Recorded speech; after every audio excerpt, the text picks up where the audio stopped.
நடிகர் ரவி மோகனிடம் கடவுளை காண்பதாக தயாரிப்பு நிறுவன தொடக்க விழாவில் பாடகி கெனிஷா தெரிவித்துள்ளார்.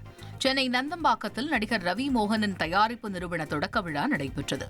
இதில் பங்கேற்று பேசிய பாடகி கெனிஷா, துன்பத்தில் வருபவர்களுக்கு ரவி மோகன் துணை நிற்பதாகவும் அவரது ஸ்டுடியோவில் ஒரு பங்காக இருப்பது பெருமையாக இருப்பதாகவும் கூறினார். மிஸ்டர் ரவி, நீங்க உங்க லைஃப்ல வர யாரு வந்தாலும் அவங்க எந்த டார்க்னஸ் எடுத்துட்டு வந்தாலும் நீங்க அதை லைட்டா மாத்திடுறீங்க. That is who you are.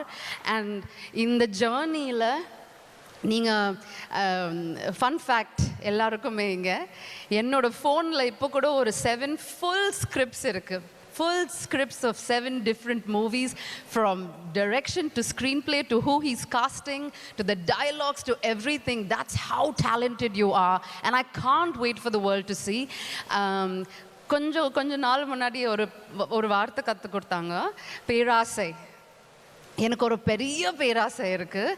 என்னன்னா, every human being in the world, I would like for them to see the God in you, because I see the God in you, and I would not want to see anything else.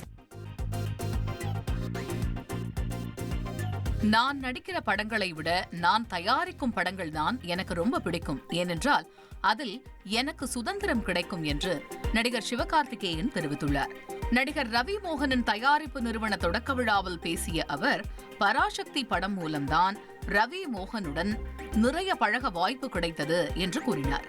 மேலும் பராசக்தி படத்தில் முதல் நாள் மட்டுமே ரவியுடன் நடிக்கும் போது வித்தியாசமாய் இருந்ததாகவும் அவர் குறிப்பிட்டார். Production தர்ற சந்தோஷம் எனக்கு நான் நடிக்கிற படம் எதுவுமே எனக்கு தரதில்லை. ஏன்னா ப்ரொடக்ஷனில் கிடைக்கிற லிபர்ட்டியும் அதில் நம்ம கற்றுக்கிறதும் 100% நான் நடிக்கிற படத்தில் எனக்கு கிடைக்கிறதே இல்லை. நான் இப்போ கூட நெக்ஸ்ட் ஒரு ஃபிலிம் ஒன்று ப்ரொடியூஸ் பண்ணியிருக்கேன். அந்த படத்தை எடிட் பண்ணி அவுட் பார்க்கும்போது அன்றைக்கி நைட்டில் எனக்கு தூக்கமே வரல. அதுதான் எனக்கு தெரிஞ்சு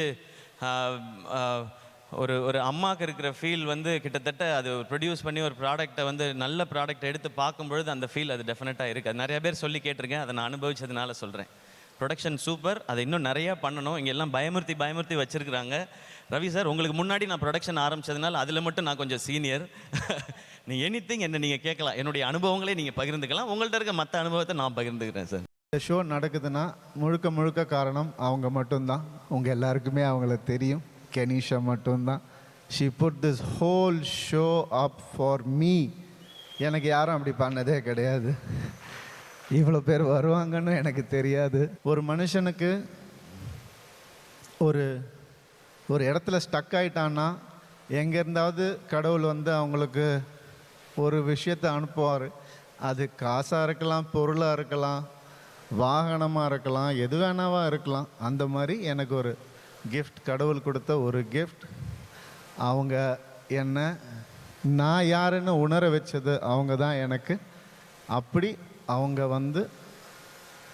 எப்போவுமே இந்த மாதிரி ஒருத்தர் லைஃப்பில் எல்லாருக்கும் இருக்கணும்னு நான் ஆசைப்படுறேன். Thank you so much, thank you so much. I mean, Ravi அண்ணா எனக்கு எப்படி பழக்கம்னா, நான் முதல்ல சினிமாவுக்குள்ளே வரணும்னு ஆசைப்படும் போது ரவி அண்ணா ஸ்டண்ட் கிளாஸில் இருப்பார். ரவி அண்ணா வந்தாருன்னா பயங்கரமாக பண்ணுவார். நாங்களாம் ஒரு 3 feet ஜம்ப் பண்ணால் ரவி அண்ணா ஒரு 10 feet ஜம்ப் பண்ணுவார். அப்போ பார்த்து பயமாக இருக்கும், ஐயோ இந்த சினிமாக்குள்ளே தான் நம்ம வர போகிறோமான்னு. கிளாஸ் முடிஞ்சோடனே கூட்டிகிட்டு போய் ஜூஸ்லாம் ஃப்ரீயாக வாங்கி கொடுப்பாரு. காசு கொடுக்க மாட்டார். நாங்களாம் காசு கொடுத்தா வாங்கிக்க மாட்டார். சும்மாரா சின்ன பசங்க உட்காருங்கடான்னு சொல்லி அவர் தான் காசு கொடுப்பாரு. ஸோ அப்படி தான் எனக்கும் ரவி அண்ணாவுக்கும் பழக்கம். கொஞ்ச நாளுக்கு அப்புறம் தான் தெரிஞ்சது அவர் என்னோட சின்ன பையன்னு. அதுலேருந்து அவர் நான் அண்ணான்னு கூப்பிட்டு அடி வாங்குவேன்னு சொல்லி அப்புறம் ரவின்னு பேச ஆரம்பித்தோம். இளவரசனாக இருக்கக்கூடிய எல்லா லட்சணங்களும் ரவிக்கிட்ட உண்டு. எனக்கு அதை விட ரொம்ப பிடிச்ச விஷயம், மனசால கூட யாருக்குமே கெடுதல் நினைக்காத ஒரு ஆள் ரவி.